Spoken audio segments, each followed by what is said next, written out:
Assalamualaikum warahmatullahi wabarakatuh. Pada hari ini kalian akan belajar bersama Bu Mia dengan materi tema 3, subtema 1, pembelajaran 4, 5, dan 6. Persiapkan alat tulis kalian ya. Nah, sebelum kita mulai belajar, ada baiknya kita mengucapkan lafaz basmalah. Bismillahirrahmanirrahim. Baiklah, kita mulai belajar tema 3 subtema 1, pembelajaran 4, 5, dan 6 dengan membuka buku tematik 4.3, buka halaman 27. Pada halaman 27 di situ terdapat bacaan yang berjudul Kebun Teh Malang. Silakan kalian baca ya. Di sekitar rumah kalian pasti terdapat tumbuhan, baik itu tumbuhan yang dimanfaatkan sebagai tanaman hias, tanaman obat, ataupun tanaman yang kita manfaatkan buah-buahannya. Nah, agar tanaman dapat tumbuh dengan subur, terdapat beberapa cara, Nak. Yang pertama, siramilah tanaman setiap hari secara teratur. Kedua, berilah pupuk agar tanaman menjadi subur. Ketiga, bersihkan lingkungan sekitar tanaman untuk menghindari datangnya hama dan penyakit. Keempat, pangkaslah beberapa bagian tanaman agar cabang tanaman beraturan. Yang terakhir, jika tanaman ditanam dalam pot, lakukan penggantian media tanam pot agar tanaman dapat tumbuh lebih maksimal. Nah, selain kalian memiliki kewajiban untuk merawat tanaman yang ada di rumah kalian juga memiliki kewajiban untuk menjaga lingkungan lainnya seperti lingkungan hutan. Nah, berikut ada beberapa gambar mengenai aktivitas manusia di hutan. Yang pertama itu seseorang yang sedang menanami kembali hutan yang telah gundul atau dikenal dengan istilah reboisasi atau penghijauan. Nah, dengan diadakan penghijauan, hutan yang gundul akan dapat menjadi hutan yang kembali rimbun. Yang kedua, yaitu orang yang sedang memanfaatkan lahan hutan menjadi lahan pertanian. Gambar yang ada di bawahnya yaitu orang yang sedang mengambil jamur, Nak. Nah, jadi kalian memiliki hak untuk memanfaatkan sumber daya alam yang ada di hutan seperti Bapak yang ada pada gambar ini. Ia sedang mengambil jamur yang ada di hutan. Pada gambar nomor 3, di situ kita lihat ada seseorang yang sedang menebang pohon sehingga hutan menjadi gundul.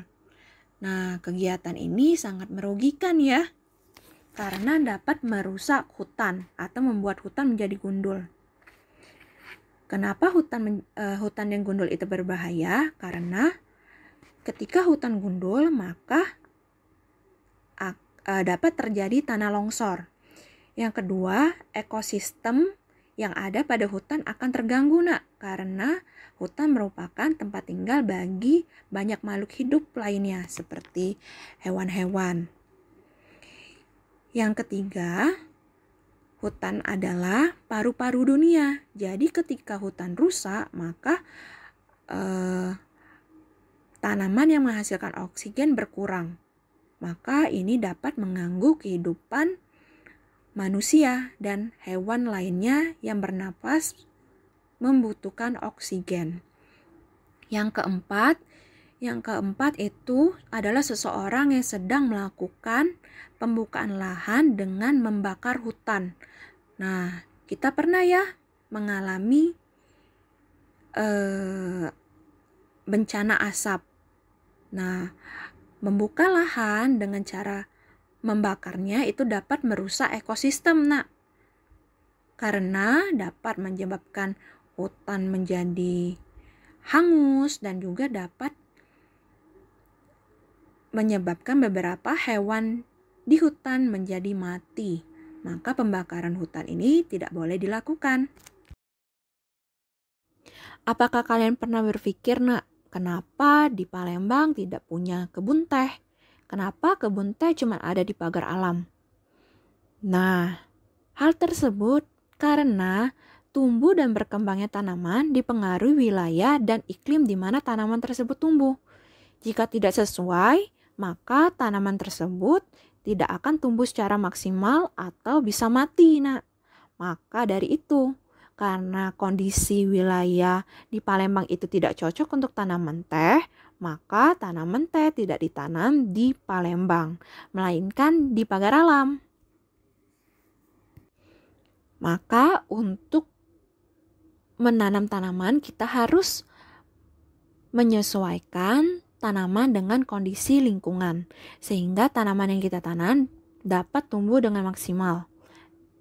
Nah, di sini Ibu akan jelaskan kondisi lingkungan yang cocok untuk tanaman padi dan teh. Padi tumbuh di daerah yang curah hujan yang cukup dan memiliki suhu yang baik. Untuk tumbuh adalah 23 derajat.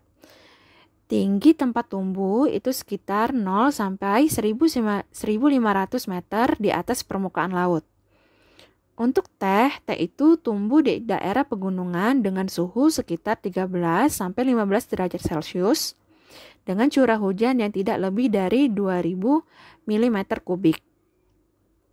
Tumbuhan teh dapat tumbuh subur pada tanaman yang mengandung banyak bahan organik yang biasanya terdapat pada lereng-lereng gunung.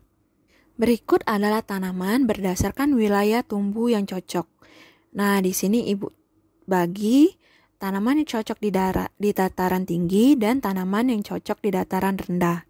Nah, biasanya dataran tinggi itu memiliki suhu yang lebih rendah dibandingkan dataran rendah. Hasil dari tanaman seperti biji-biji ataupun daun kering bisa kita manfaatkan untuk membuat prakarya. Salah satu prakarya yang dapat kita buat adalah kolase. Kolase itu apa sih? Kolase adalah sebuah prakarya menggunakan material yang berbeda seperti biji-bijian, daun kering, potongan kertas, dan lainnya yang direkatkan pada bidang permukaan untuk membentuk gambar tertentu. Seperti halnya manusia dan hewan, tumbuhan juga memerlukan makanan dan minuman untuk dapat bertahan hidup. Tumbuhan mengangkut zat air dan mineral melalui batang tumbuhan. Pada gambar 1, 2, dan 3 adalah langkah-langkah percobaan sederhana untuk membuktikan fungsi batang tumbuhan. Percobaan sederhana dapat kalian lakukan dengan cara mencelupkan seledri pada air yang telah diberi warna selama kurang lebih 30 menit. Setelah 30 menit kalian amati, batang tanaman akan berubah warna. Nah, ketika kalian belah, akan terdapat warna sesuai dengan air tempat seledri tersebut dicelupkan. Hal ini membuktikan bahwa batang tumbuhan memiliki fungsi untuk mengangkut zat air dan mineral.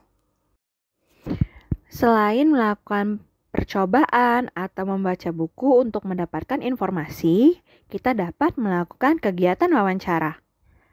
Nah, terdapat beberapa hal yang harus kalian persiapkan sebelum melakukan wawancara.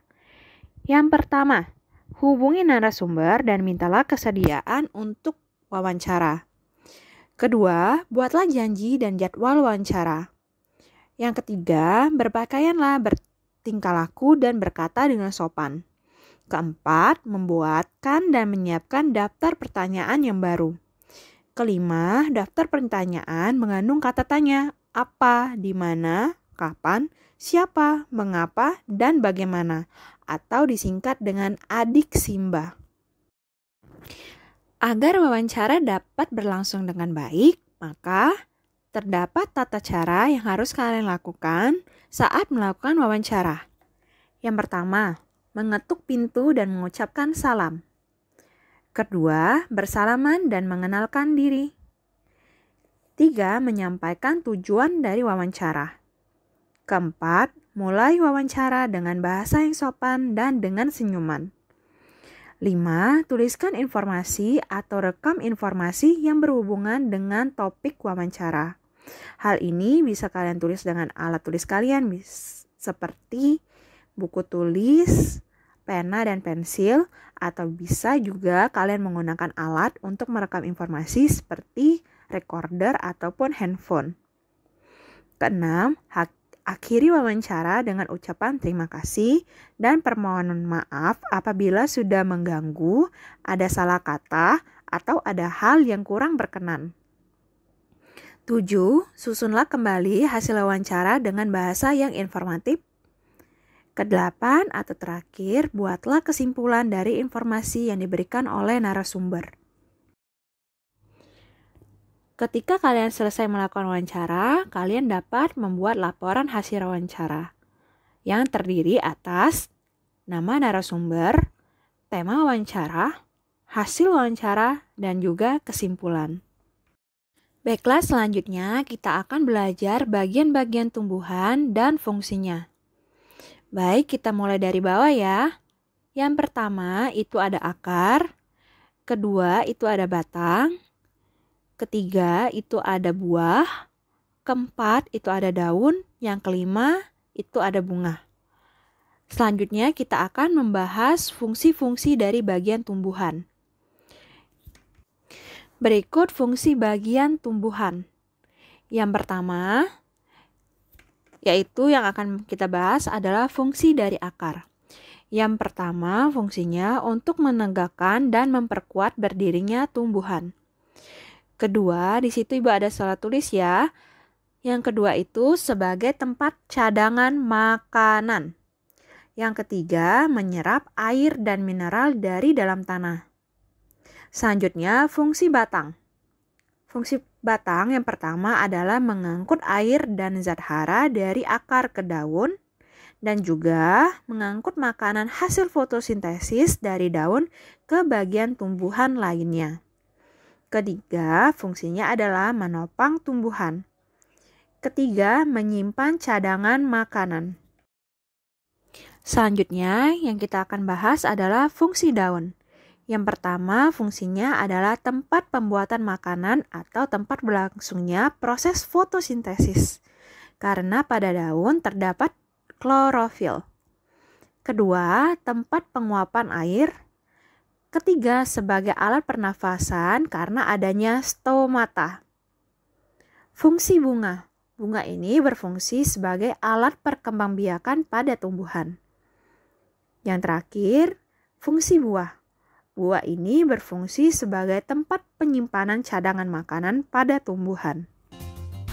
Cukup sekian untuk materi pada hari ini. Kita tutup dengan lepas hamdalah. Alhamdulillahirrabbilalamin. Semoga ilmu ini bermanfaat. Tetap jaga kesehatan di rumah ya, dan juga tetap semangat belajar di rumah. Ibu akhiri dengan mengucapkan wassalamualaikum warahmatullahi wabarakatuh.